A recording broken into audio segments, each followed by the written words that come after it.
6.83. 6.84 now, ladies and gentlemen. We're into the new patch. Team Tinkerito versus Hellraisers. It is game 2, halfway through a series. We're getting 6.84 being dropped. Let's get ourselves into the draft and look at the picks and bans so far. Well, nothing too different so far. No, I mean, it's kind of expected in the middle of a series that a team would probably stick to what they think is good. But let's talk about some of the key points about the patch for the pro scene, right? A lot of stuff has very big impact on just regular pub games, but the rubber band mechanic, the net worth difference between the two teams has been cut by 25%. That's a lot. So you get a lot less gold for getting a kill on a high worth hero or the team that has a lot higher gold advantage than you. And when you do get this kill, the bonus gold now benefits the team as a whole that's in the area rather than just the bonus kill gold. Yeah, just the bonus kill aspect of the gold. The bonus kill gold used to only go to the same person, but now it goes to everybody who is in the area, and it's over time. Okay. I don't know like why they did it over time, but that's how it is. The other thing too is it's 40% less experience. Also worth noting, buybacks, they've been heavily changed. Yeah, that's very true. So now when you buy back, you only, is it just, I believe, well, we've got the patch notes here. We're prepared to give you top production. Open, we're like, let's have a look. I believe it's 60%. Yeah, so when you buy back now, reduces all gold gained by 60%. So that's going to mean your big buyback, big kill turnarounds.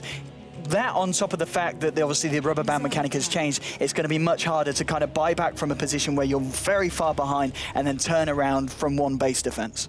Yeah, the rubber banding and the powerful source of buyback on heroes like Storm and Queen and stuff, it's going to have a lot less impact because you're not going to be able to just defend high ground once, get a ridiculous amount of gold, and then just be like, oh, well, now all of a sudden we just got like 7K from one team fight and a ton of levels on our heroes, and we'll just be able to push you out because of that. So I'm looking forward to seeing what each of these teams are going to try. I know that in the last winter interview we had with Mag, he said that he played the patch, but we don't know if every team has.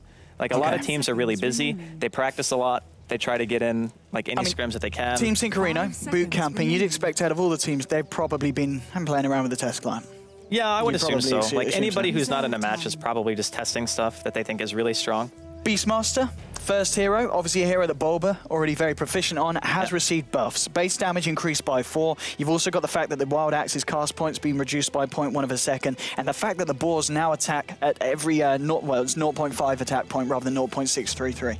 Yeah, I mean, it just small things, but Beastmaster already had really high base damage. He did, so like, he's a melee strength hero. He hits really damn hard in its own way, but they're going to start off here with a Zeus on the side of Hellraisers, and then we're going to see what they're going to be picking as secondaries. So I'm guessing that Octarine Core may be an item that is seen this game on Zeus, because I feel like it gives you enough regen to where you would probably still be just as well off with like a Bloodstone, for example, but it gives you the cooldown reduction and also gives you the spell damage. I mean, so would you be expecting to see if an Octarine Core came out instead of the Bloodstone? Yeah, that's what I mean. Like you would replace the item and you would get an Octarine Core maybe instead of a Bloodstone. Because the whole purpose of the Bloodstone is to give you enough regen to where you can just spam spells.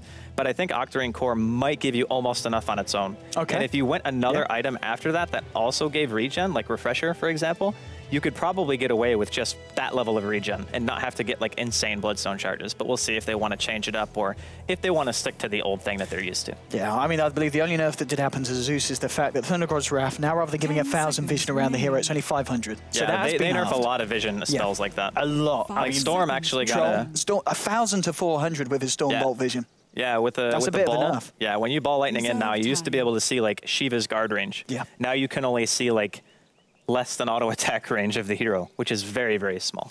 Nightstalk is going to be picked up. It's one of Hellraiser's classics. You know, they do like to go for the big brash heroes. And NS himself, only a tiny little nerf. They did change the void attack speed. It's slow. No, they buffed him. Oh, they buffed him, sorry. Yeah, from -35 to -50. Yeah, so the attack speed slow just means that fighting into him is going to be a bit harder, especially at nighttime. Yeah, because the void lasts twice as long at night, 2 to 4 seconds.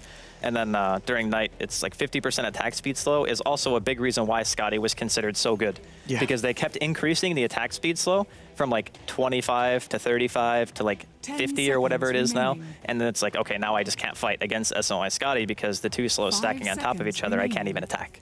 It's ridiculous how slow that you actually become. We're going to have Witch Doctor picked up, who had pretty much untouched. He didn't get touched yet. I mean, can you kind of think of any kind of indirect buffs or nerfs dependent on item changes or anything for the Witch Doctor to bear in mind? He might be one of those heroes who buys a Solar Locket or something like that, I guess. Okay. You could probably get one of those. Yeah, on the guy. You could also get the new Glimmer Cape, which is nice for being able to channel ulti. So if you don't know what it does, it's a Shadow Amulet, and it's a Magic Resistance Cloak. And then you combine them and it makes an item that can turn you invisible and also grants you 66% magic reduction for 5 seconds. So if you want to try to get a good ulti off, you can buy the item a little bit earlier in the game, cast it on yourself, I think, and then continue the channel. I don't know if it breaks it though. I don't know. No, if you cast a spell, it breaks it in the sense that you have to then go through the 0.4 second invis delay time again. Okay, so you have to do it really fast. You use it, then you cast the spell, there's 0.4 seconds, and then you'll be invisible during the duration of the Death Ward. Indeed, as long as you do it through the 5 seconds. But yeah, potentially we'll be seeing that come out in the Witch Doctor in a sense as well. Probably better for you to go for as a Witch Doctor rather than the Shadow Blade. Yeah, Shadow Blade is something that we've seen a few times in the past, but I think the harder part about getting Shadow Blade was the build-up for Witch Doctor wasn't really intuitive. No, to get that broadsword, it's a lot of money. It's just a damage item. It's like, what do I do? But Cloak and Amulet, that is much more manageable. Yeah, I would agree completely. And you could also be seeing that into Aghanims. You could just be seeing Aghanims into the next item. Just depends on how he wants to try to take out the fights. But against a Zeus, maybe it's not as good. Maybe it's better because of the 66% magic reduction. Who knows? Like, I wouldn't even be surprised to see teams just do exactly what they've been doing and just totally ignore the new items, except for Mangoes, because Mangoes are Mangoes. To be fair, draft-wise, it's not looking that much different to 6.83 so far at all. No. They do ban Peel, though, which is a fan-freaking-tastic hero, let me tell you. It really is. Peel is amazing. Absolutely, and once you get the Manta, I mean, even Night Stalker, you can't do a lot to kind of ruin your day. And now for the third pick from the side of Hellraisers. They've got a Zeus, they've got a Night Stalker, a couple of heroes that are very good at running in your face and doing a lot of heavy nuke damage into the mid-game and even in the earlier portions with the Night Stalker and his Void. Is there anyone else that you kind of feel that Hellraisers could pick that will add to this kind of aggression that they want to be going against Team Marino Tinkerino with? It really makes me think they're going to pick something like Slark. Their heroes complement it so well already. Like Night Stalker Vision and then having Zeus on top of that, you use Slark to D-ward. It's a very potent late game combination as well.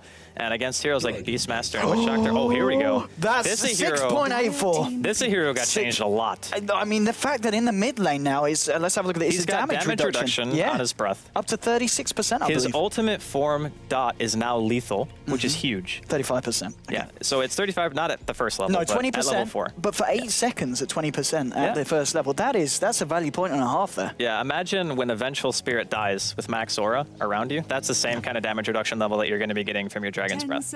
The ultimate form now can kill people, which is a really big difference because even if it's like 20 DPS, so damage per second, like it ticks for 20, and then you breathe fire on top of that, you actually have decent kill potential. Plus, there's a new Shadow Blade edition where you combine a Shadow Blade and a Sange. Yeah. Right, and it applies Break, which is, like Shane said, the only thing in the game that can break items like Evasion, for example, if you don't already have MKB. Silver Edge. Yeah, the Silver Edge, thank you. I couldn't remember the name of it, but yeah, I mean, DK has gotten a few significant changes, so I'm happy to see him. Yeah, I mean, Silver Edge, if you get him with the Shadow War kit, that's a 40% damage reduction, and then on top, of course, your Dragon's Breath. That is... Yeah. And it also hits for 225 instead of 175, so the damage increase is massive as well. And it gives you attack speed and damage, which is and strength, which is exactly what a Dragon Knight needs. And we're going to see Enchantress picked up now. I believe, obviously, the fact that Impetus now goes through spell immunity. Crazy good change. Like, that makes that hero unbelievably good. Like one of the biggest changes in the patch. Because we saw what happened to Lina when they gave her the ability to pierce magic immunity with Aghanims. She was top tier. She went from down here to right at the top. So I would expect Enchantress to be more of the same. I mean, she's still fairly squishy, but at the same time, worth noting as well is the change that attacks now will not connect if the attack animation is still mid-animation if the range is more than 350. So obviously with Untouchable, the attack is never going to follow through. If you can get out... sorry, did I say nerf? No, but I mean, like, it is a buff. Yeah, it's a massive buff. I mean, Untouchable is literally going to make you untouchable, funnily enough. And Enigma and Phoenix are picked up. Enigma, we were just talking actually about it before the draft. The change now, that means Black Hole will now do the same amount of damage regardless of where the enemy is in the Black Hole. So that is a huge duration and a huge... Well, it's a lot of damage over the duration now because you don't have to worry about where they are. So whereas before Black Hole maybe was only kind of seen to set up a lot of stuff, in itself now, it's a very potent spell. I mean, just getting the full channel off is always the most important part. It's still going to be hard. It's still very difficult in some cases for an Enigma to be able to find that glorious black hole where he hits all the important targets. But all in all, I would say like, these types of heroes like Enchantress and Enigma are going to be picked a lot more often, and it's because of the rubber band mechanic. So there's a bigger kickback in 6.83 where you have a huge advantage and then your push starts to fall off. But in this patch, the experience and the gold that you gain from the difference in net worth and experience is much less. Yes, so snowballing is better. And that means that you're going to see a lot more Night Stalker, you're going to see a lot more jungle heroes like Chen and Enchantress, and you're going to see probably a lot more fighting, because there's less incentive for the team to AFK farm if they're not going to be giving away as much when they die. So if a team is ahead, they're going to want to continue pressuring because of how big of a difference in golden experience gain there's going to be now. When you get like just one kill, you're not going to see like a 2,500, 3,000 net worth swing anymore. And here we go. There you go with it. They're going to go for the Lone Druid. Let's see what Hellraisers can do with the man, the old LD and LD, okay, so of course. I want to ask you what you think. Okay. So Aghanims Do you really want to know what I think? I do want to know what you think. You do want to know what I think? That's so this is what I think. Okay. I think that early Aghanims is better than late game Aghanims. Okay? I do want... What? I did want to know what... Why is everyone laughing at me? No. I thought you said... I thought he said, did you want to know what I think? Yeah. That's what you said, right? Yeah, do you want to know what I think? Go ahead. Oh, you asked me if I want to know what I think. Do you want to know? You don't want to know what I think. No, I do. Go. Okay. I'm listening. What am I thinking? What am I... You asking me what I think about?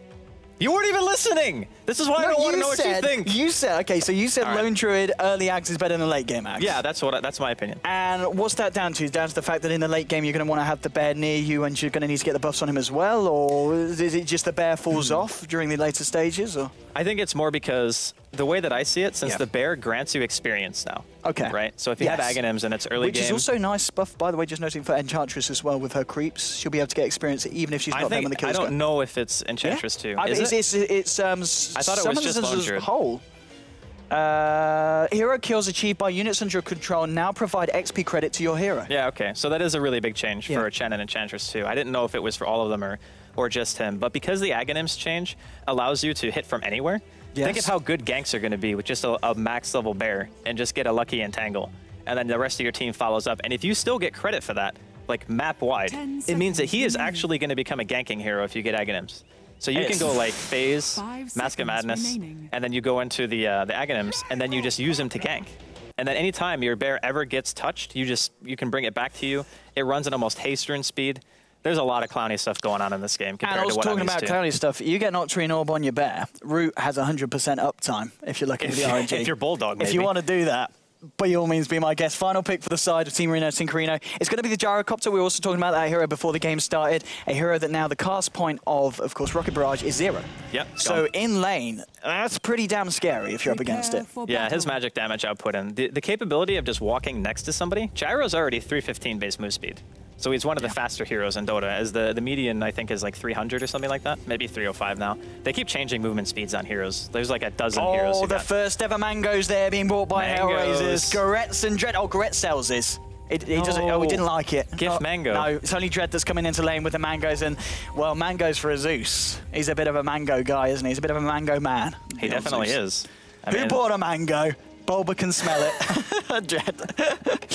No one on the side of a Team Tinker want to get apparently, I don't know if there's truth to this, but apparently Ice Frog loves mangoes. There was posts all about it. Yeah, they were talking about how he had like mango juice. He posts a lot about mangoes. Well, now I mean, it is pretty much the game that he has brought to where it is now, but now he's got his own like personal mango in the game. I mean, mangoes are pretty awesome. They are. They are. They're definitely up there, top tier fruit. But anyway, we've got a game under our hands. First competitive match here in 6.84 between Hellraisers and Team Tinker.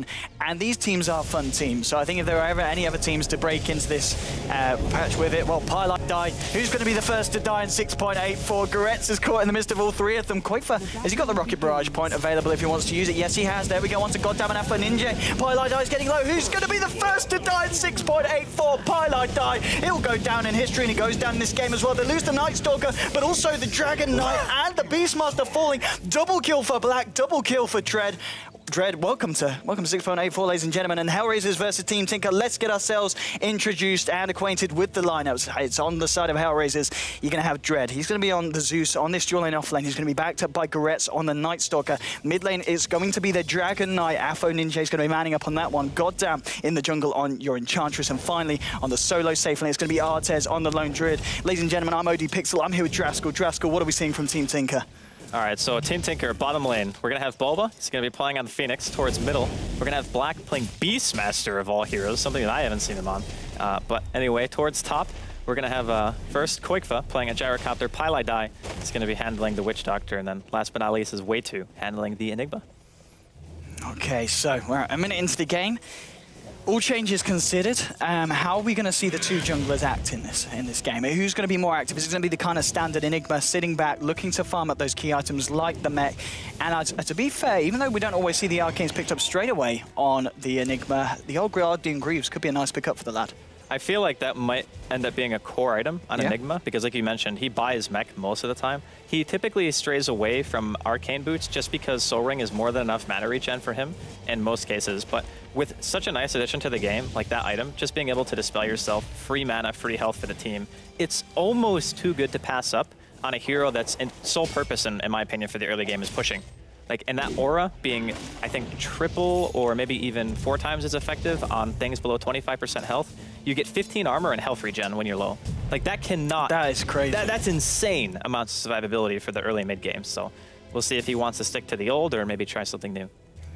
Indeed we will. 2 minutes in. Let's see, have a look at how the lanes are matching up. Top lane, Jari's got 10 CS at the moment, finding very good farm here. And he might find a kill here with the rocket barrage onto Goretz. Well, that cast time, I don't know if it's necessarily the only reason why he's getting kills. Actually is the only reason he died. Yeah. Because he was barely in range of the rocket barrage as is. Yeah, it's what a change. Gyrocopter, I mean, I'm all up for seeing more Gyro. He's a fun little fella. Yeah, Gyro is really exciting because he's one of the few cores that wants to fight in the early game. A lot of heroes are just like, I don't really want to fight for a while. Let me get my BKB. You know, let me kill Roshan a few dozen times before I start going in. But yeah, I think that Gyro will probably be seen a bit more just because of how nice that changes for him. And well, Dragon Knight, even with the buff to the old breath, is not defeating Black in the mid lane. We've got 12 for 4 on your Beastmaster, 9 for 4 on the Dragon Knight. But I mean, he's certainly having a lot better time in the mid lane than a 6.83 Dragon Knight would have. Well, I think Beastmaster is pretty tough for all melee. Yeah. Like, boars are, God, they're so annoying. Like, the amount of damage that they do now, I think they gain 15 damage a level, so level 4 is 60.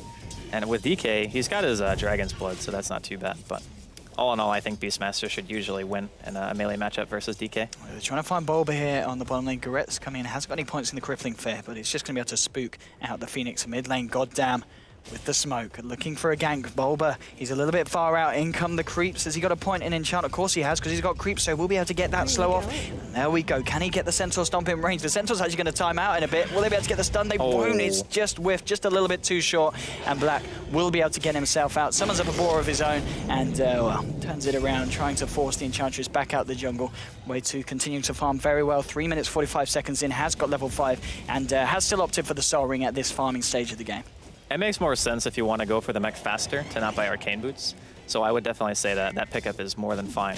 Just depends on how they're going to play it out. I still think it's going to be a little bit push-oriented. Their team is very good during early mid-game. Like, rocket barrage damage, we already saw how potent it can be. You're going to have homing missile and call down, black hole. The AoE wombo combo from Team Tinker is pretty huge, if they can manage to make that happen. But later game transition, with the new Enchantress having impetus, pierce magic immunity, honestly, Enchantress is going to be a beast of a late game hero.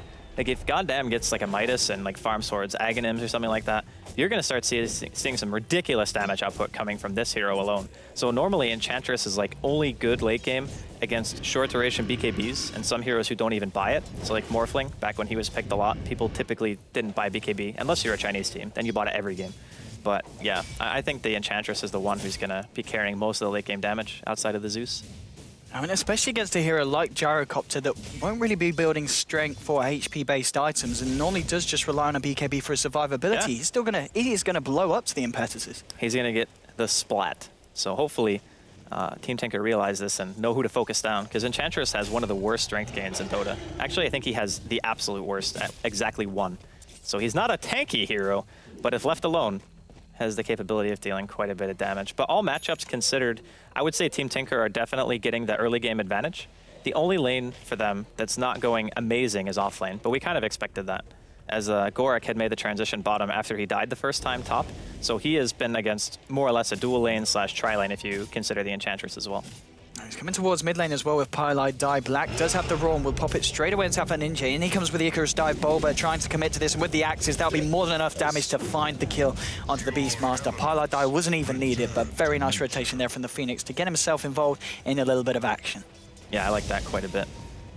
We haven't really talked much about the creep difference, but there's a little bit less gold that you get from the creep wave in general. And to compensate for that now, at 15 minutes in, you get your next melee creep. So at the beginning of the game, you get 3 melee creeps and a range creep until 17.5 minutes, typically. Now, you get 4 melee creeps and a range creep at 15 minutes, which means the pushes actually become a little bit harder, quicker. And that means that you can set some timings to like, okay, well now we have our mech on our Enigma at around 15 minutes and we have enough to just push in. You can do a lot of stuff with that. So I think that the creep kill bounty, while not being the same, it also incentivizes more roaming because the kills are still worth quite a bit more than farming in this, like the patch right now. And there's so many more items that also lend itself to early game aggression, like the Glimmer Cape, or eventually building your Arcane's mech into Guardian Greaves. An expensive item, but it's an intuitive build-up because a lot of people are going to buy mech and a lot of people are going to buy Arcane boots. So there's just a ton of potential for aggression, not to mention the Lotus Orb, possibly the clowniest item that's ever been added to the game, by far, because of how ridiculous the spell echo mechanic is, or echo mirror, whatever the heck it's called. I don't know what the on-use effect is actually named, but hopefully we see some, because I want to see how it interacts with everything. Yeah, that'll be I'm hoping to see all of the new items this game, but we'll have to see how much the sides, both teams want to kind of break away from the water that they use to dread in. Top lane, the push will be coming in with the Eidolons onto this tier 1 mid lane. Black throws down the Roar on Alpha Ninja, and in comes Bulba again. Bulba will get stunned up here as Alpha Ninja tries to walk it off, but the slows, the right clicks, the target damage over time. Is it going to be enough to tick him over? Yes, it is. They find the Dragon Knight. Goret's trying to come in and clean up. There's going to be the Supernova coming out, and there's your impetus, your first hit, your second hit, bringing down Bulba. Goret's might tick down here to the Supernova damage. The explosion comes through, and Bulba's found himself a double kill now as he picks up the Night Stalk on top of the Dragon Knight, and Enchantress. He took the boar and denied himself. What a player! Whoa, Dota indeed. Whoa. That was impressive. Pilot die? He's taking a bit of damage. He needs to be careful. That was goddamn impressive. Thank you, Shiver, for that point, because I would not have gotten that on my own. Jesus. I was like in shock. I was like, did he really just do that?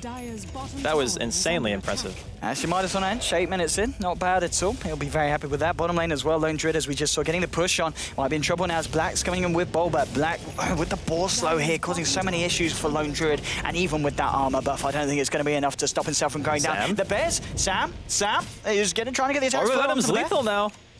The Jukes through the jungle. Artez getting very low. Will they be able to kill Artez? Artez with the Jukes.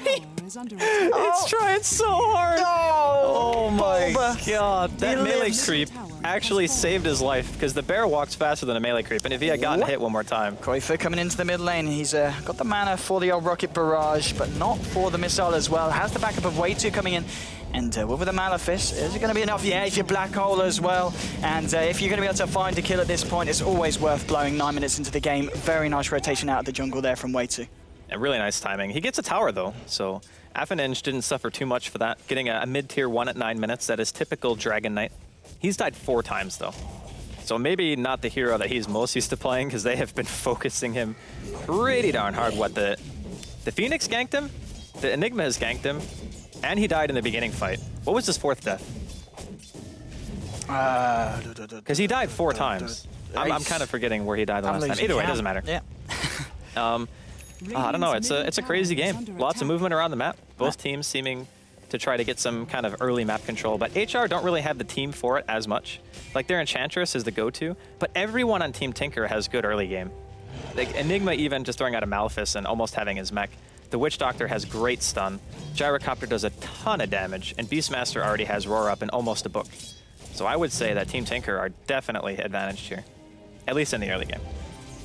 It certainly feels like at the farm, yeah, and the Gyrocopter's pretty ridiculous now. Coming to 5.4k gold on top of the 3.9 that's on the Lone Druid, the highest on the side of Hellraisers. Yeah, well, Artesi's going to clean up some Ancients here with the Bold Bear. And mech now complete on your Enigma 10 minutes in. Well, 10-minute mech, I really want to know if he goes back for Guardian Greaves. Like, I want to know. I mean, he could also go for the new medallion into Solar Locket, I believe it's called. And it's a 10 armor debuff, or buff. And a 30% evasion or mischance. Or mischance, right, depending on how you use it on. And just like Medallion, it has 100% uptime if you're very good about reapplying it. Yes. And that means that Enigma can do Roshan super easily. Because the mischance debuff applies to Roshan, of course. That means that he does like no damage.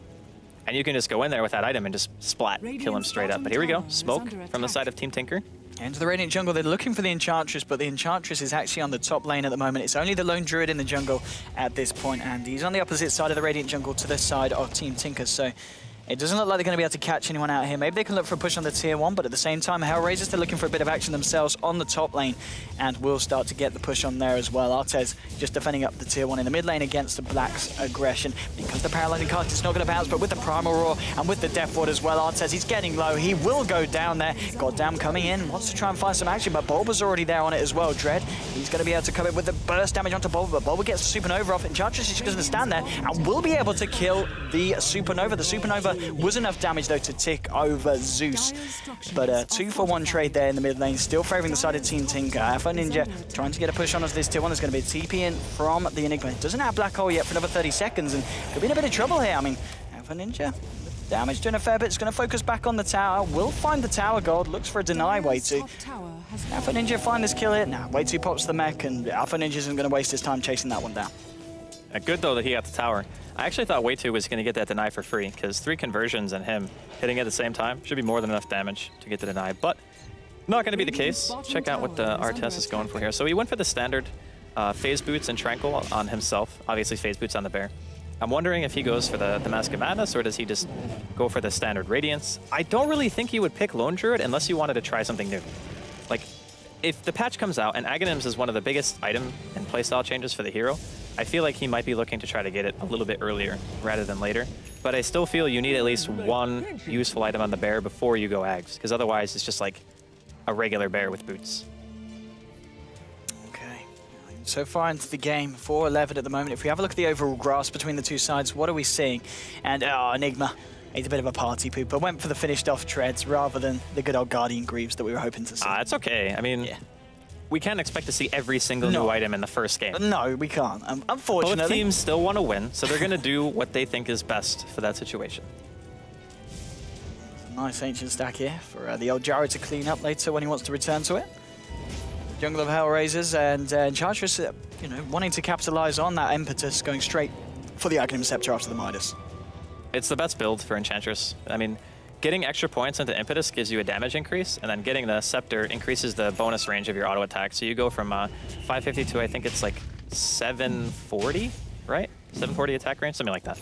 But either way, Roshan now being attempted by Team Tinker, and I do believe HR knows about this. Affinage with the invis as well. Ooh, do they have what it takes to fight into this black hole? Is available for the side of Team Tinker, though, if the aggression comes in. Goddamn, moving forward, Paralyzing Cast comes out, and the Malefice as well onto the Enchantress. The bounces between Goretz and Dread. The Bear taking a lot of damage here from the side as they buy the space for back to continue with the Necro units onto the Roshan. Roshan getting very, very low. Are they going to be able to make this jump? There's your Thunder God's Wrath, but Roshan's gone down. Gyro has managed to pick up the Aegis. They lose the Enigma. Down comes the Supernova. The Death Ward is on the high ground. They've lost Goretz. They've also lost both the Night Stalker, the Dragon Knight, Zeus to fall as well. It's a triple kill with Bulba as he finds an amazing Supernova there in the middle of that fight, and it's a 3-for-2 exchange. Gyro does take the Aegis, and they do also get the Roshan kill the side of Team Tinker.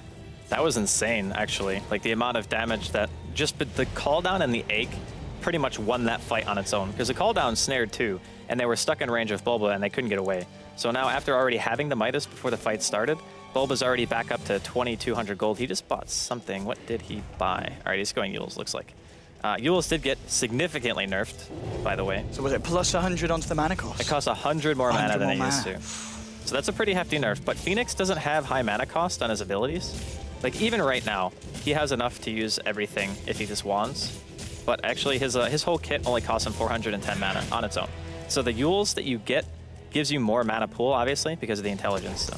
Oh, mid lane, Qualifier, look at that impetus stuff. Oh, brings him down once. The Aegis will be popped. Affinage getting in close for the stun here to go for round 2. Way2 trying to get himself in. Will get Crippling Fist. The Black Hole is not going to be available. There's your route onto Qualifier. Qualifier goes down in this fight, and now the Bear looking for more. Gets Malefist up. It's going to be hard to chase this one down. Pilot Die with the Voodoo Restoration, helping Enigma and Bulba get himself out. Affinage coming in, looking for the stun. Will find it on top of the Void, onto Pilot Die. And the impetus damage flying through. One more should do it. not going to find it. There we go. Night Stalker Gretz does bring down the Witch Doctor. Black Hole now to do, but it gets cancelled straight away by Dread with the Lightning Bolt. Way too pops the soaring, but it brings himself low, of course. He will go down to the Arc Lightning there from the Zeus. 3-for-1 trade so far. Black trying to find out for Ninja, but the Bear, it finishes off Black. 4 heroes down. It's only Bulba left alive on the side of Team Tinker, and with the body blocking from Artes, they'll find him as well. Triple kill for Dread. It's a full team wipe there. Hellraisers, they get themselves back into the game in an almighty fashion. What is going on? How did they lose that fight so badly?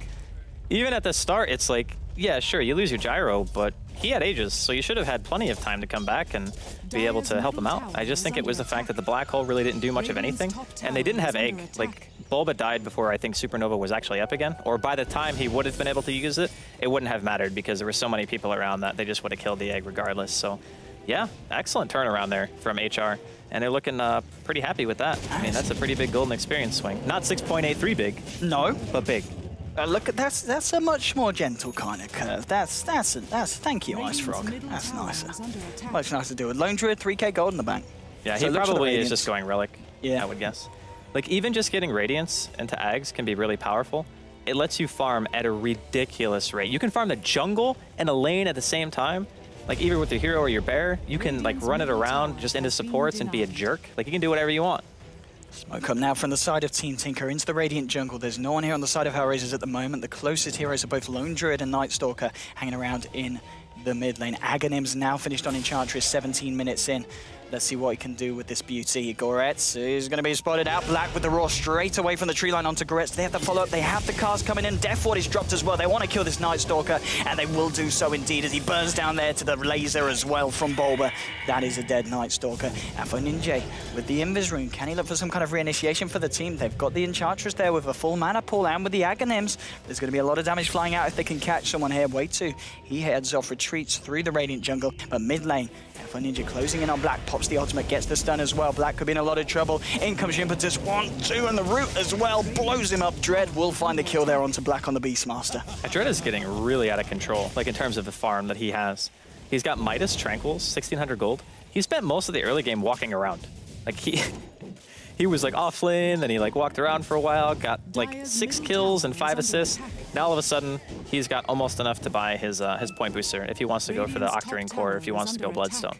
So, I mean, his game has turned around pretty significantly. Oh, Dragon Knight, he's got himself a Sange, so I think he will go for the new item. Yeah. Or he'll go SOI, which is the boring choice. Come on, cooldown coming down. We'll catch out for Ninja, but he just stands there, hits the tower here with the push coming from the goddamn hand on the Enchantress, and of course Artes on the Lone Druid. Missile coming in, gets quickly dispatched by the couple of bears. Fortification to fall, Pylai die. The paralyzing cast done, they do put the rocket barrage, but they're not going to be able to kill the bear. Bear's going to be able to safely get himself out of there. 12 to 16 at the moment between these two sides, 18.5 minutes in. And in fact, let's have a look at net worth after that fight. Are we still seeing it even out? Yeah. Evening out about the 2,000 mark in terms of net worth, but XP, we're straight back to square one. HR have done a fantastic job at punishing this game. And like I talked about, this Enchantress is going to turn into a machine gun. Like, he's got his full Aghanims and Midas. He's 4-1. He can go for BKB, and he's got Maelstrom, isn't he? No, he's going Treads. Treads. That would make much more sense, yes. Nature attends. He just pops a book 3, I guess, for a retreat roar. They just want to get the heck out of here. They're going to be giving away some of the gold, though, from the Necro Book minions, which isn't ideal. I don't know, man. I think HR are actually going to have pretty scary late game. Like, the Enchantress being so huge is a really, really big concern. And Dread also, like, he's up to 2,200 gold. I don't know what he buys here. Maybe he goes for Blink, maybe he goes Force Staff. Force Staff is great against Beastmaster, actually. Could be going back for that. Okay, did the Lone Druid, has he found his Relic yet? If we have a look at the old LD. He does, he's built something. Yeah, he's got the Relic now on the bear, so that's one big major hurdle already crossed. And 19.5 minutes in, that's not too bad for the old Lone Druid. Yeah, it's really not.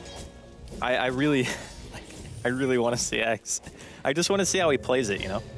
Because I think, for example, if you had Maelstrom, like on yourself and not the bear, you could just sit in the woods and farm with a Radiance on the bear and have 2 heroes who just farm insanely fast. And since you gain the experience now from the bear, you're actually leveling like a Meepo would level.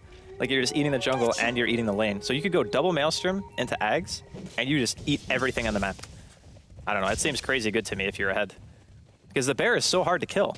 And if you're always off map farming and your bear is always the one pushing lanes, the thing with just Rabid and being able to phase boot away is 515 movement speed, or 522 even. So you're not going to be able to gank the bear easily. Okay, 20.5 minutes in. It's black with the 1400 gold now on top of the Necro. I imagine on this Beastmaster just going to be looking for the Blink Dagger as his next item. Yeah, Blink and Book 3 are pretty core. Like you blink in, you roar, you pop the book, you pop a boar, you put it all on one person and they explode. That's the general playstyle, so I feel like it's a definite possibility here for Black to go that route. I really have not seen him play Beastmaster much, though.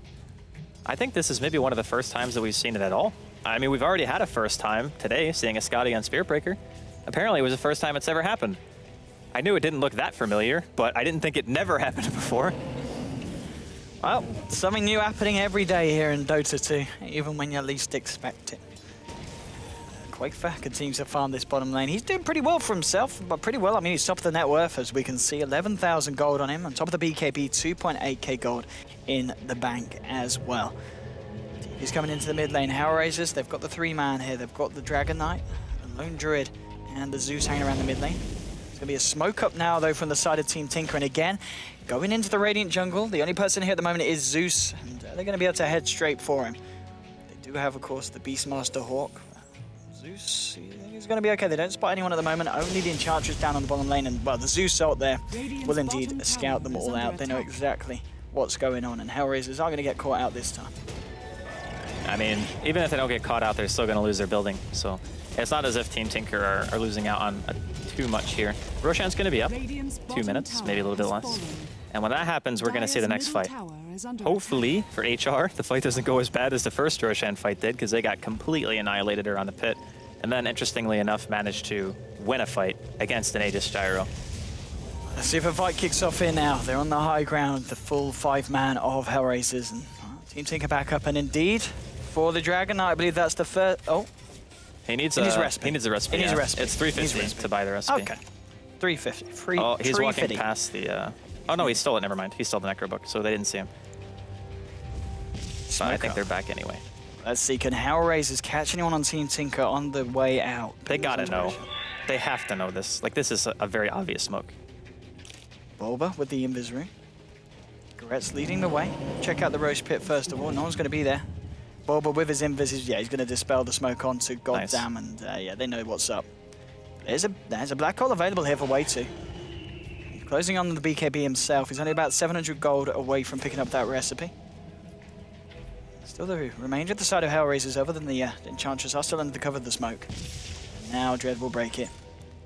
Okay, they look to try and reinitiate him from the side here, Team Tinker. If Hellraisers stick around, maybe they can find a nice wrap round onto the guys. And it is indeed going to be the Mask of Madness for the Enchantress. He's going to do so much damage. He is going to do so much damage. It's going to hurt unbelievably bad. And if he gets BKB on top of this, he's going to be an absolute monster. Like, even the gyrocopter won't be able to kill him faster than he dies. I mean, the gyro, he's going for his evasion.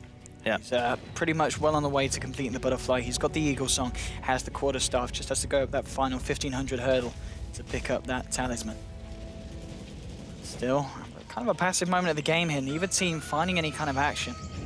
Keeping very much grouped up as a 5-core, not wanting anyone to get caught out on either side relatively quick. He's going to be able to clean up the Ancients here. Alpha Ninja going in. He's going to find Black Blink forward with the Primal Roar onto Dread. Now the ult coming out from Alpha Ninjas. He stuns Way 2 to avoid the Black Hole potentially coming in. Then the Groz Wrap comes out as well. Cooldown onto a lot of them with the Paralyzing Cast bouncing perfectly. There's your Goddamn going down. Goretz will fall as well as 2 heroes down here on the side of Hellraisers and trying to chase it down. Black blinking forward. Bulba as well with the blink, trying to get himself in, trying to chase down Artes, but Artes on the bear, in fact, is a little bit too speedy. But the bear, Lone Druid bear himself will go down.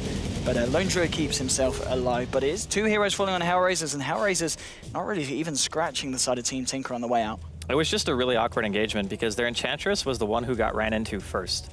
You want the DK and the Lone Druid to lead in. Oh, there we go. The Silver Edge here for the Dragon Knight. Yeah. Let's see what he can do with it. Solid item. It's, I don't know if we mentioned this, but since Hex no longer removes things like evasion, it is one of the only items in the game that can disable evasion completely. So if you hit him out of the Silver Edge invisibility, you are taking away evasion, you're taking away a lot of different passives as well, and items included. Shoot, this is great against the Butterfly Gyro. Yeah, you hit him with it, and he can't evade. So, I mean, it's a 5-second duration, I think? Yeah, I think it's 5 seconds. Yeah. And then after that, you're back to normal. But 5 seconds is plenty of time to kill. No doubt about it. But Aegis, again, going the way of Team Tinker. Qualifier now has his completed Butterfly. And HR are going to have to keep Goddamn in really good fighting shape in these next fights. Because if he gets caught first, he is a huge chunk of damage. So if we watch that that engagement again, Dread got caught by Roar. The book got popped immediately. And Dread got mana drained by the Necro book so much that he could only cast one spell. And the Enchantress side at the same time. Your damage is gone, like just disappeared. So when that type of engagement occurs and you lose your 2 highest damage dealing heroes at the start, obviously HR can't fight into it anymore. So they need to make sure that Lone Druid and DK are the ones who are absorbing spells, or even like the Night Stalker. Like they need to be focused down first. It can't be the Enchantress and the Zeus dying at the start of a fight. Okay, 26 minutes in, we are just going to have a very quick pause in fact. We are back in. So we continue on with this first ever game here in 6.84 between the two sides. I mean, 12-18, obviously slight favour for the side of Team Tinker, but I mean, you still feel that the Hellraisers they've very much got the chance to win this one. Oh, definitely. Yeah. It all depends on keeping that Enchantress alive, though, in the Zeus. That is their entire damage source on their team, is those 2 heroes. And I think Zeus will be even more of a monster with the cooldown reduction of an item like Octarine Core, because 25% means that your Lightning Bolt cooldown goes from 6 seconds to 4.5. That's like lightning from Leshrac cooldown status. Lightning Storm, I believe it's called. So you can just spam like all day.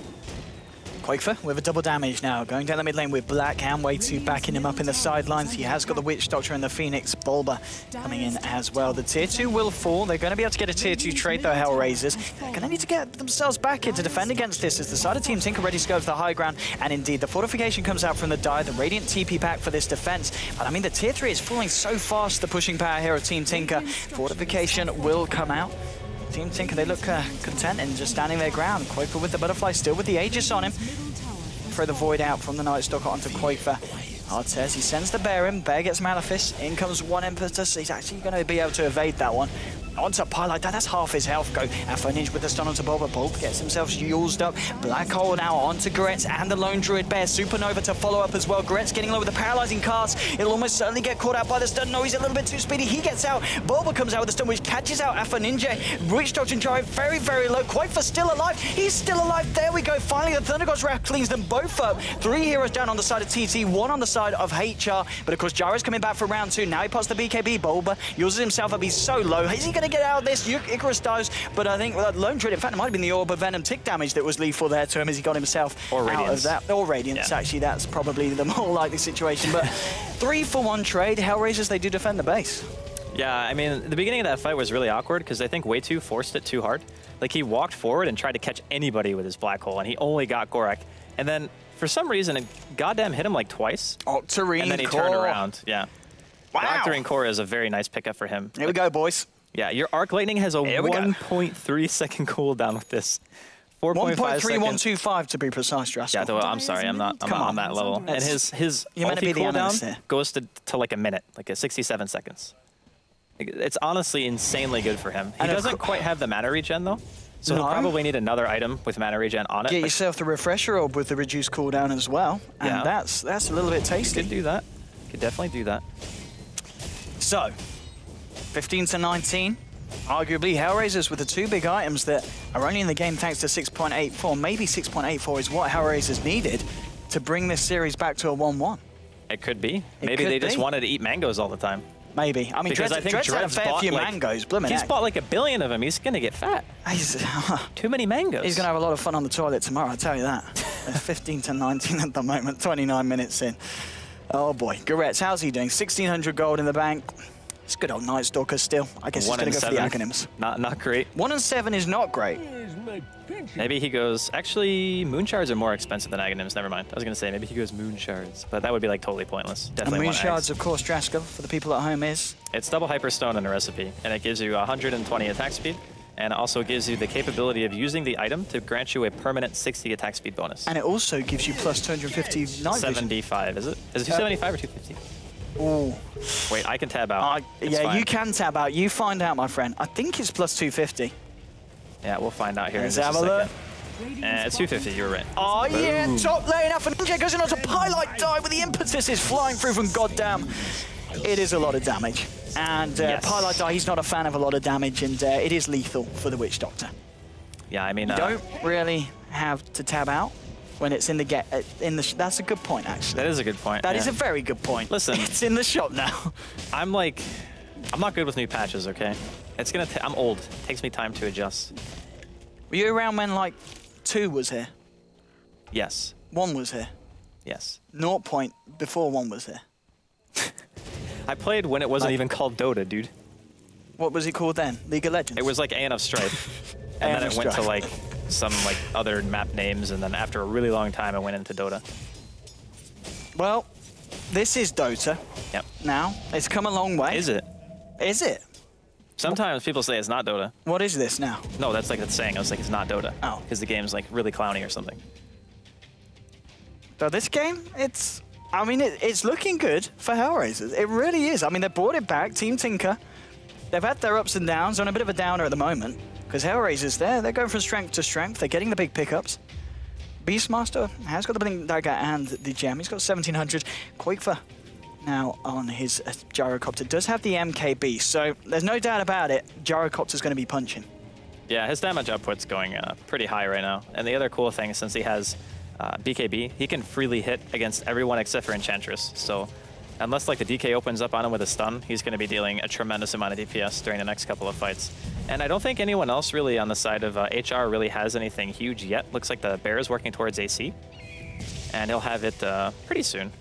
He's like got 1600 gold, but he's sitting on buyback, so I doubt he'll try to finish the item before he has enough to do that and be able to bring himself back into the game. I'm guessing it's just going to be wait around for Roche. Like both the teams seem fairly passive right now.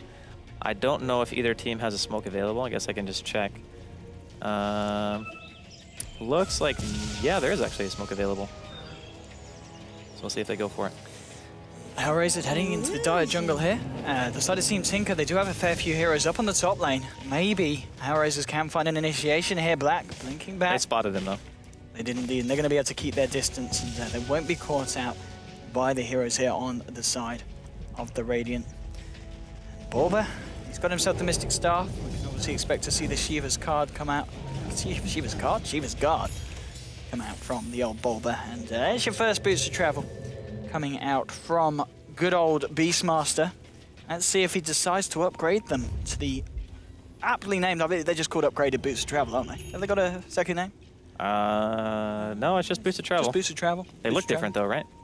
They do have a little different kind of tones. And you can just teleport to heroes. But they're a lot of money. I mean, it's not something that we'll see, kind of expect to see picked up until the last kind of pickup, surely. Some teams would actually probably buy them early on. Really? Like, if you were really focused on fighting, here we go. Here we go. Blink forward from Bulba. He's going to scout out now. Alpha Ninja with the Shadow Blade. Now going to go on to the Enigma, trying to stop him from being able to get out that Black Hole with a roar from Beastmaster onto Alpha Ninja. They pop down the Midnight Pulse. They do find the kill onto the Dragon Knight. Killing spree now for Qualifier. The Supernova amidst it all is going to mean that Hellraisers, they have to get themselves out. Yule's holding Zeus in play. There's a missile flying through as well. Will catch him. Maledict gets thrown down. Dread, he is very much dead. Buyback now from your Dragon Knight. Goddamn, ticking down to the burn damage. Double kill for Qualifier as they head up to the high ground. Alpha Ninja will be able to get away with the invis, but it's a buyback now on both the Zeus and the Enchantress. Way 2, he's getting eaten on by the Bear, and the Zaps coming through. Artez will be able to burn him down with the Radiance. That's going to be a kill in return. Now Qualifier, he's on the retreat. Goretz chases it down, gets the crippling flare onto the void. Now the impetus damage flies through. They do bring down the Gyro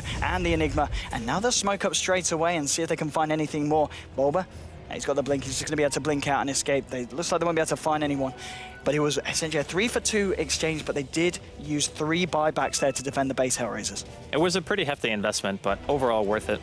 They got a ward in the base too when they were retreating out, so Team Tinker are going to have some high ground vision, which can be very useful for breaking the base. But still, Roshan not quite up in time for HR to take advantage of their buybacks, so maybe not the investment that they were looking for. They're just chilling out here with the smoke. There's no wards up from Tinker anywhere near the Roshan pit, but there is a Hawk. So maybe they will get spotted on their way out, who knows.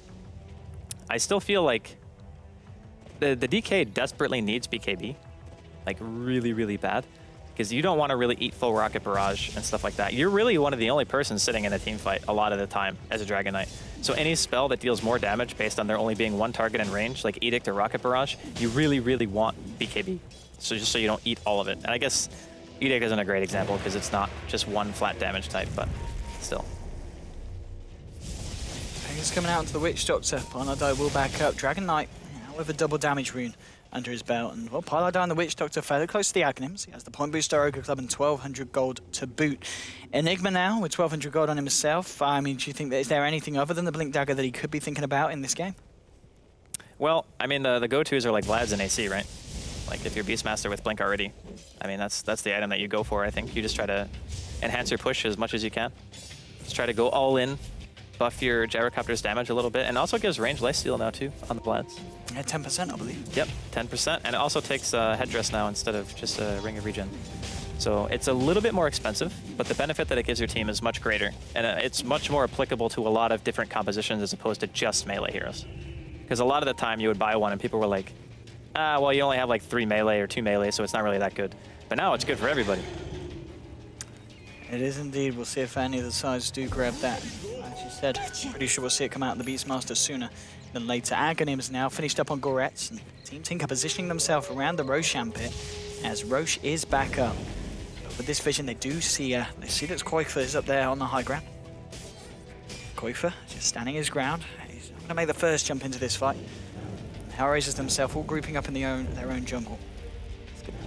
It's going to be a hard fight to take for both sides here. But all the ultimates are available. Supernova, Black Hole for the side of Team Tinker, being the two notable ones, and of course for the side of Hellraisers, they do have Thunder God's Wrath.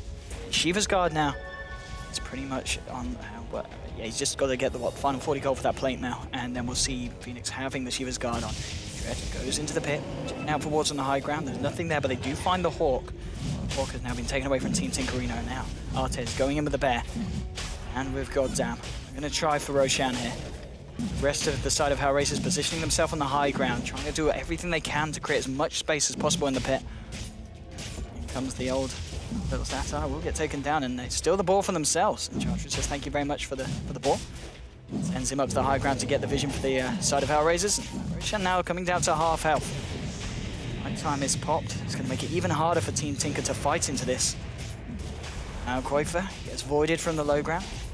Way 2, he's coming in, but already Roshan's gone down. Pops the BKB, he's looking for the Black Hole, but he gets rooted and he goes down straight away. Now Bulba getting stunned by the root again, and then the impetus is just a double kill for Goddamn. You talked about the damage, it's certainly evident in this team fight. They're going to try and chase down Black. Black summons out the board, trying to get a stun on someone, but the damage flies through from the Dragon Knight and from the Night Stalker's punches with the Lone Druid Bear. That is 3 heroes down on Team Tinker. Now they just want to keep going. Pylai, he gets voided, tries to throw out a cast, but the Crippling Fear comes in time. He'll go down as well. 4 heroes to fall on the side of Team Tinker off the back of Hellraisers finding Roshan and finding the Aegis for their team, which is now on the Lone Druid. Hellraisers, they're just going from strength to strength, Drask. Way too, like, I don't know what that was. He had no, does he not know that Impetus goes through BKB or something? Because he's playing, he does now. He's playing like he doesn't know that. Because nobody would walk forward like that if they had that information. Like, you go, okay, well, it's the difference between getting chunked down and instantly dying and not being able to die for at least the duration of my BKB, right? Like, you may just make a different decision based on that. Like, I honestly think he didn't know.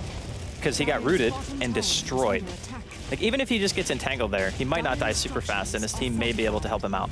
But he just got annihilated. So I don't know, maybe he, yeah, like you said, maybe he knows now not to do that. Quafer coming in on the bottom lane with Bulba. Bulba blinking forward here, but the Bear might just turn on him. Goretz coming back with a Void, and he's going to use himself up here, Bulba. Missile will connect onto Goretz, and Black looking who to roar on. He goes for Artez with the backup and the damage from Quafer. They should be able to bring him down. They've already lost Bulba, though, on the Phoenix, and of course, the old Lone Druid, he has got the Aegis. He'll be back for round 2. Gets Cornezor, will be able to summon out the Bear, but he goes down a second time as Beastmaster is able to find the kill there. Way 2 looking for more now. Goretz and Dread, they're on the retreat. Can they chase this one down? Way 2. He's going to TP out, but Dread cancels the TP and said, mate, where you going? Pylai takes a few impetuses to the face. So does Way 2. The BKB is not going to save him. Double kill here for Goddamn. The bounces will be there to buy time for both the Gyro and Beastmaster to get themselves out of the fight. But Impetus going through the spell immunity, I mean, Enigma's not having fun against that change. Yeah, and now with MKB up on Goddamn as well. Oh my goodness. He is going to destroy people. That's why I'm saying, like, he is actually the biggest threat. It's not the lone Druid Bear, it's the Enchantress. You need to kill. I wouldn't even be surprised if they banned it if this goes to a third game. Like, he's going to be so annoyed by dying to that hero that he's just going to ban it in the next game. Oh, well, with 3 heroes still down on the side of Team Tinker. Hellraisers, both the Dragon Knight and the Zeus are going to get the push on here on the bottom lane. Well, this tier 2 is almost certainly going to fall. There's no fortification available for the Dire side, as the tower will go down there to Alpha Ninja's push. 25 to 23. Let's have a look at the graphs now. I know it's 6.84 and the swings aren't going to be that big, but there's a definite swing Pretty there. significant. 4K. Yeah, I mean, it's a big, what, over 10K change in the last, what, 5 or so minutes of the game? Yeah, it's been pretty large, but I don't think that Team Tinker are completely out of it. I just think that way 2 needs Blink. That's, I mean, not having Blink, you saw what happens when he tries to casually walk up against an Enchantress who has 740 range or whatever it is with his, yeah, it is 740 with the Aghanim. So when he hits you before you can Black Hole, you never get to Black Hole because you're dead by the time you get in position. So he absolutely needs Blink. And he also needs it because of Zeus. Like, he's not going to be able to get in position if he gets static fielded. So I think when he gets that, maybe Team Tinker can look to take some big engagements. But until then, man, it's scary. Top lane, there's going to be a Dragon Knight gank onto Bulba, and Bulba, he's in a lot of trouble, will use himself up. Goretz does have the Crippling Fear available, won't be able to get it off before the Icarus dives cast, and the blink away from Bulba might just save him. Shiva's Guard coming out, won't quite catch Goretz, but Pylai Die coming in with the Voodoo Restoration is going to be more than enough to stop Hellraisers looking for anything more there. They're going to wait for the full backup of the rest of their team, both Zeus and Enchantress coming into the Dire jungle now. And pings onto the mid lane, looks like they just want to try and get the creep momentum back in the mid lane, going in their favor. It's getting really scary for Tinker. Like, they've given away so many fights this game. Even though Qualifier remains like the highest farmed hero, even with Satanic, even with BKB, I'm like, he still just gets annihilated by Enchantress. And the problem is the range difference. So you think about Sniper in the previous patch, where he had 950 attack range, and he was so good because nobody could ever get to him. Well, Enchantress has double Quakefiz range. So he needs people on his team to help him close the gap to be able to hit and actually get the kill. I just don't know if his team's going to be able to do that for him, because only 2 of the heroes on their team can initiate at all. Well, actually, you really only want Black going in. You don't want the Phoenix to have to try to YOLO dive. Beastmaster will blink away there. Was a little bit deeper on the Radiant side of the map. Blink forward from Zeus as he starts to clear out the creep waves in the mid lane. Team Tinker, they're going to be ready to make a jump here again. We've got to this portion of the game where both teams hanging back, keeping it safe. Goretz, he wants to find himself a ball. He'll find himself a nice bit of meat there. Down the old pig. But still, Team Tinker playing it safe, trying to, as you said, farm up on this Gyro, but Gyro always going to be very, very vulnerable to the Enchantress. And I mean, we saw Team Tinker do it in a kind of an earlier on engagement where they did manage to just blow up the Enchantress straight away, and they've really got to do that every fight if they want to come out on top. But you can't expect him to be out of position that badly every fight. Because when they fought, it was in 2 different places at the same time, and they caught the Zeus and the Enchantress simultaneously. That is a fight that is very, very hard to win. He's going to be able to get himself away. They did catch him out there with the night vision from the good old Night Stalker, but they weren't ready to jump in straight away. Top lane, Team Tinker keeping themselves to the high ground. It very much feels like that it's Hellraisers that have really kind of grabbed the game and got it under their control now, and it's just kind of up to them to make a mistake that's going to allow Team Tinker to take a very good team fight. But all things said and done, it's Hellraisers. Way 2 has Blink though. Okay, so yeah, this is the item that... I think this is the time where they can really try to do something, because prior to him having Blink, like we saw, he had no way of initiating. Missile onto the bear. Quakefier, he's chasing this one down. We'll back up. No, they're going to blink forward. Yours onto the bear, actually, well, making him avoid the stun. Goretz down with the Void onto way 2, and the silence as well. Enigma pops the BKB, pops down the Midnight Pulse as well. He's looking for a potential to get a Black Hole out. Supernova gets thrown down in the middle of it. Pylai Die with the Death Ward blows up your Enchantress. This is the kind of fight the Team Tinker want to continue to fight into. The Enchantress is out of it. Blink forward from Bulba, but the BKB from Alpha Ninja allowing him to get himself out, and he turns around with a stun onto Bulba. Will they be able to bring down the Phoenix? Phoenix getting healed up by the Voodoo Restoration. Dread gets stunned up. He'll get blown up as well. 2 heroes down. Make that 3 as Alpha Ninja gets taken down as well by the side of Team Tinker. Team Tinker lose nobody, and Team Tinker turn back up to the game, and they say, right, this is our game, and they do it with an incredible fashion, bringing down Enchantress first. Yeah, they did it. That is what you got to do. Yeah, they realized the biggest threat. Like, it only took a couple of times for them to be like, hey, maybe we should kill the Enchantress first. And as soon as they do, the hero is not durable in any way. Like, going for MKB, I get it, to kill Quakefa, makes sense. But he kind of needs BKB now. Buyback from Goddamn. In come the impetuses. There's a couple with a void, brings down Quakefa to half health. Magic, homing missile, in fact, going on to Enchantress. Midnight Pulse drop down. Oh, Icarus dive forward from Bulba. Fortification will come out now from the side of the Radiant. They should be able to find this melee Rax, and they do so indeed.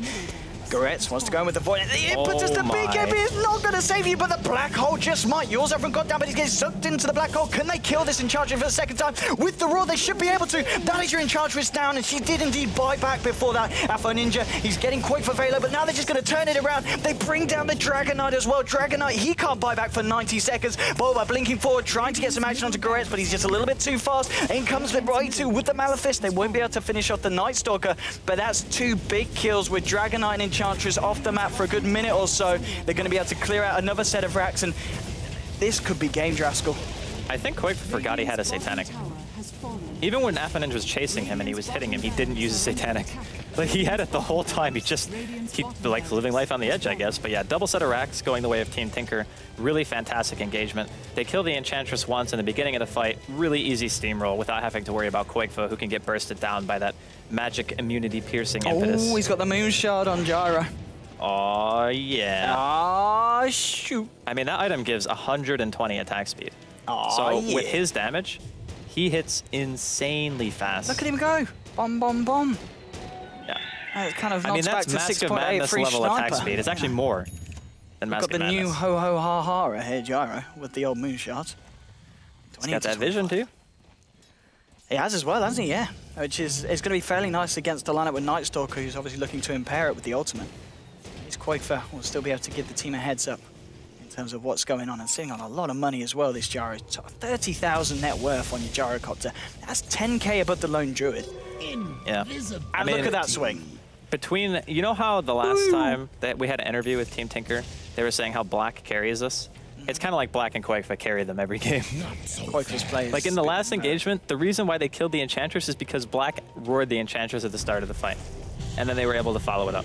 And Quakefa's farm consistency is one of the main reasons why they're actually even in this game. Because I would have said if Quakefa had even a little bit less of a good game, they probably would have lost, like, because of how badly they were getting steamrolled in the engagements. But they caught on. They adapted to what the HR were trying to do, like bait them out by attacking the bear and the DK and then just laying into them with Enchantress. It's not quite working out the way that they want it to anymore, though. Looks like Artes. Oh, he's consumed the Moon Shard. Got to get that permanent plus 60, and that will free up the space for a Crystallis. So this Gyrocopter, he's a beast. He is absolutely a beast. Is Crystallis better than 60 attack speed right now? I'd imagine with the damage he's already got, wouldn't you say the crit percentage is going to mean that the damage I guess it is better. Yeah. I haven't done the math. Somebody in Reddit will. Someone in Reddit certainly will. Yeah. Reddit's done everything. That's true. Reddit's also all 9k MMR. Maybe it's 10 now. I think the number goes up every once in a while. It does, doesn't it? Yeah. It certainly does. And Smoked Up and Roshan piled out with the Shadow Amulet. They're looking to set something up. Goretz, he comes in for the double damage, but is he going to be able to even get out with his life? He's fairly tanky. In comes the cooldown onto Goretz as well. Goretz, he will go down. That's a Gem of True Sight on the deck. Bulba, he pops the Supernova. Afro Ninja, he's trying to take this one down with Dread, but looking at it go. Pylite dive from the low ground with the Death Ward. Afro Ninja will fall here. There's a 2-for-1 trade. There's a buyback straight away from the Night Stalker. Dread will fall as well. Make that 3-for-1. 2 heroes down on the side of Hellraisers for over a minute and 20 seconds, and now the bear will be taken down as well. The side of Team Tinker, here comes Enchantress. Does she want it? Do you want some? Is she going to turn? Oh, we link 4 from way 2.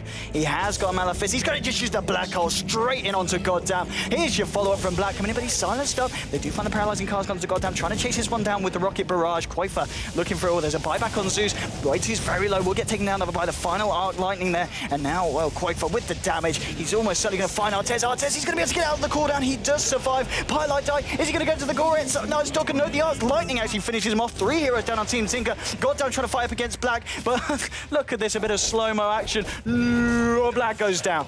The untouchable. The creeps can't hit him. Oh my god. Quakefa, he actually lives. He can try and hit him though. Okay, he got him. 3 for 4. Buyback on your Witch Doctor and your Phoenix, but I think the real issue is there's no buybacks for Hellraisers. I think that. Oh, he might be able to kill Quakefa. Satanic can hit the creeps. It's your only He's chance. got to blink in a few seconds. Go to the woods. Quakefa, you've got to do something spectacular if you want to live. That Satanic. works. That works indeed, BKB. But he didn't Satanic. He doesn't need to, mate. He's too cool. Is my UI just bugged, or is he just not using the item? I want to know if I'm going crazy. Let's have a look. Go back to the gyro. He did not use the item, though. Are his hotkeys broken? Like, there's actually no reason to not use it there. He was fine. He knew that Zeus wasn't going to kill him through the BKB. He must know his limits extremely well. Because that's the second time this game he's done that, where he's had Satanic and just not used it in a situation where it would have, like... I don't think anybody else but him would have not used it there. Witch Doctor goes for a Shadow Blade, doesn't want to go for the Glimmer Cape. Yeah, it's okay. Shadow Blade's a bit nicer for positioning. Maybe he wants a Silver Edge. I mean, if you get in there straight away with the right click and then throw down the Death Ward. It's a pretty clowny way of playing it, but I guess you could do that. There's just gems everywhere, by the way. Carlisle Dye's a clowny kind of guy. Yeah, I mean, yeah, I guess so. 33 to 29. Yep. Lone Druid. I don't think that's a Skadi. I think it's the Aghanims. 2.3k gold on top of the point booster. Oh, here comes Pilot Die. He wants some action here with the Shadow Blade. Is he going to be able to find it? There's an entire team here. Goretz.